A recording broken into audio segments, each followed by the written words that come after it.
right, thank you so much for staying with the Monday Report. The Townhall session discussion was happening even during the break, and we're trying to get your views coming through at Citizen TV Kenya. Trevor Mbija 22422 is the SMS line. Text us your name and where you're texting from and your question. We have Miss Aduma, who says, when I was in primary school, we were prepared for emergencies by doing drills to avoid stampede and panic.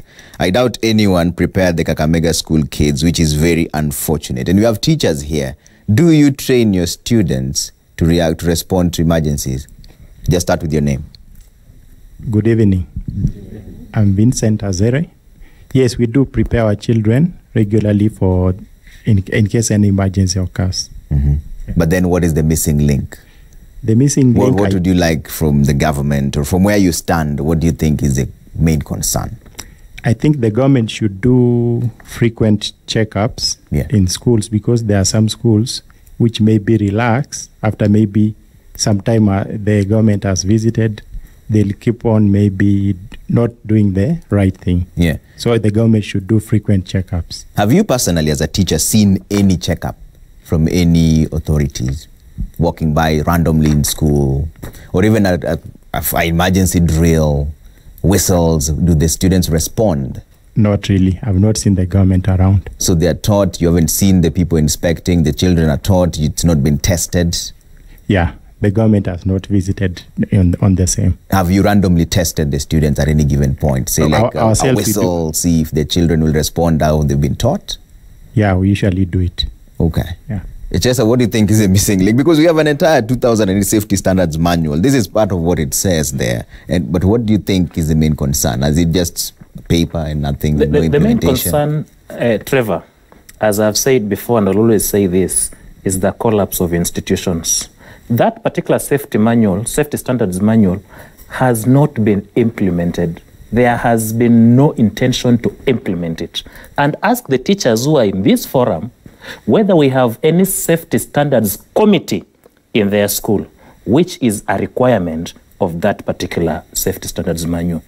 Trevor, what happens in this country, and this we have to accept, is that there is more emphasis on performance, academic performance, at the expense of our children who are in schools. The principals, the ministry, Teacher Service Commission will insist on the mean score. And they'll even require learners in school as early as 5 a.m. with the aim of outdoing each other in terms of performance. Secondly, Trevor, we have laws in this country, but the government, just as my friend has confirmed, is more oriented on policy that is compromising the law. 100% transition, ladies and gentlemen, is not a law. That is a ministerial policy that has no force of law. The law says one thing, the ministry comes up with one thing, and the principals implement it. And I want to demonstrate briefly in 30 seconds. Look at the Constitution of Kenya and what it says. It says, in all matters relating to children, the best interest of children are of paramount importance.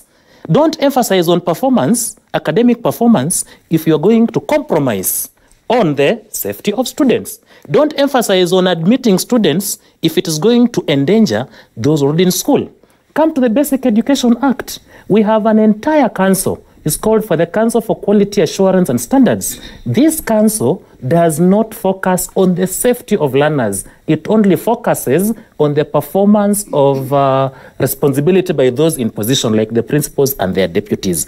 At the Ministry of Education, we have a directorate in charge of quality assurance and standards. It says nothing about the safety of learners. At TSU, we have a directorate in charge of safety, quality assurance and standards. It says nothing about safety of learners. So our society is tailored in such a way as we emphasize on academic performance at the expense of the security. And lastly, why I'm saying that the government is using principles, as Mr. Kai has admitted here, to facilitate a crime, is that he has admitted they over-admit because of the 100% transition. And I want to refer my good friend to regulation number 65 of the Basic Education Regulations of 2015, which says that every class in secondary school and primary school should measure 8 meters by 7 meters, and it should have a maximum of 50 students. For secondary school is 45, primary school is 50. You will get students, more than 80, in a structure which was meant to house 50 students. In case of an emergency, unless we have a miracle, how do you expect our students to come out of it? Okay. We are talking about boards of management and their failure. Trevor, it is true. I sit on various boards. Professors sit on boards. Engineers sit on boards. What you should be asking is, how often do they attend these meetings? Some of them serve their 3-year term without attending meetings. You will be very lucky to get those people attending meetings. And people have been victims. If you become very objective in a board of management, you are accused of politicizing the entire issue of management. Okay. Principals are responsible for management. The boards are responsible for governance. Okay. Indimuli, what happened to the safety standards manual? Well, the safety standards manual is there. I want to agree, yes, it may not have been implemented fully because what we needed to have done as a nation is to also have what to call the regulations on how to implement it. If you look at that safety standards manual, most of what is expected to be done requires a lot of financial input, which the schools may not be able to manage. In my view, it is important now that we will relook at it. Because when it was done, was even when Karega Mutahi was the PS Minister of Education, the circumstances then are not what we are having today. So there is need to review. There is need to make it even more simpler, that it can be quickly be referenced, and to enable institutions to be able to implement. I still take issue with my friend Chesa here. He's a good friend of mine. When he says he sits on the board, and at one point he's saying principals are boards members are puppets of the principals. Then I also want to question his seriousness as a member of those boards, because if he's saying that the board members are just puppets, and he agrees he's a member of boards on various schools, the question he should tell us, is he a puppet to those principals? And therefore, is he unable to articulate issues the way he's articulating them here in that board, because he's now a puppet? I think whatever comes out of our mouth, and in a forum like this one, must be measured. I respect him as a lawyer, as a teacher, but he needs to, let us look at this thing objectively. Our kids need not die. He has correctly said that the law says we should have 45 students in a class. The country has moved on, and the country has come up with a policy that the number should be increased. In fact, minimum should actually be 48 for your information in secondary, but we are beyond 48. As teachers, we may not have the powers to change the law. You as lawyers should be preparing through LSK and others and give ministry the gaps in law that are there. But coming to a forum like this one, and you want to blame the principals, I think it is unfair, because our responsibility is to take care of the children given to us, and to the best that we can. Overemphasis on performance is not the principal's doing. It is societal. The society demands performance. Today, we are seeing people demonstrating Principal X must leave because the school has not performed well. However much you would have done in ensuring safety, fire extinguishers, fire drills, and the school hits a mean of 2, twigs will be carried. So the society must also change. It is not our making. That may be true, but where then is the balance? Because that same safety standards manual you're talking about, page 65, still says that each school should re-examine the local circumstances and decide on what they need to do to ensure safety of students in schools. So is it time that the principals spearheaded having their own safety manual for each and every school in regards to the circumstances that are prevailing at that time? I agree with you. Each school, internally, they will have a policy. But do they? They do. Some may not have. Some may not have, but some do have policy on safety. That's why you find them having improved on their security. Some will do drills. As Mwalimu has said, they do drills.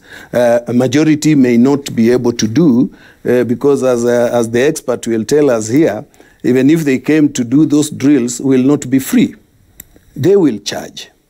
Where does the school get the funds to do regular drills for safety of our children? Okay. This must be, I would call it what, interdisciplinary.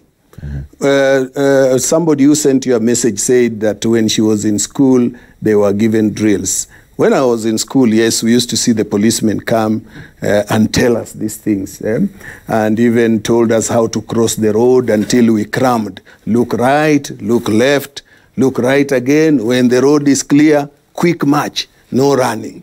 We were drilled to believe that. What happened? It's not the principals, it's not board of management that blocked that. It is that interdisciplinary action to be taken in safety in our schools that is not there. Okay. And this I want to call upon our internal security, Ministry of Education, Ministry of Health. They must come together so that they are able to facilitate schools to be able to undertake this safety. Okay. The challenge has been there on when it happens, how come we take too long to report to the parents? We are seated here. Imagine this is a school. Teaching and learning is going on, and this roof collapses. Who will have the time to start texting parents to tell them the roof has just collapsed, please, we are doing everything we can? The first action will be to try and help those children. Sending message will come later. Yeah. So let us not really try to narrow everything and push this principle to a corner until the principal says, okay, I take the blame. Okay. No. And that's interesting. Sami, you are a security expert. What would be the best way to respond? Because he has a point. If the roof comes down, do you call the parents first, or do you try and help in the situation? First, I want just to appreciate Mr. Chesa, but Mr. Chesa, please, with due respect, don't put our principal on the defensive. We need the principal to bring up with the content which can help this, because he's defensively, Okay, he's defending I can see you have good points, but since Mr. Chesa just started attacking, you are just on the defensive. But I want to appreciate the content you are bringing about. Why? Because this is an example which has been given by our senior principal here. In case something happens here right now, what will you do? Do you have someone who can do it on our behalf? Because we become the victims now. Okay? Let me start with this. When I was doing my criminology, my teacher taught me this. He was not Mr. Chesa, but he taught me this. You cannot define law, but he came up with a concept. That is, laws, they are regulations. They are rules and regulations which are binding. It is not a definite definition. And then they continue to tell us, these learned friends, that is, a crime, it has no definite definition, but it is a violation of a particular law, which is punishable by the laws of a particular state. That's what those teachers, those lecturers used to tell us. The reason why I'm bringing this is because our students, our pupils, are now vulnerable because of what is happening. What is this vulnerability? We are saying vulnerability is an exposure to hazard. And what is this hazard? Hazard is anything with potential to cause harm. So what are we doing to stop this? And in case it happens, how do we mitigate it? Do we have men and women in our institutions with knowledge, to empower our students? For example, in Kakamega, there was a man, I think he's an ex-police officer, Mr. Pius Masai. Mr. Pius Masai, since that that incident happened, we have seen him with PMAC doing it voluntarily, going to classes. I think you have seen those. He was invited going to here, classes, he just couldn't make it. Yeah, and doing it for free. Where can we get such people in this country? No one is paying that man. He's a lawyer.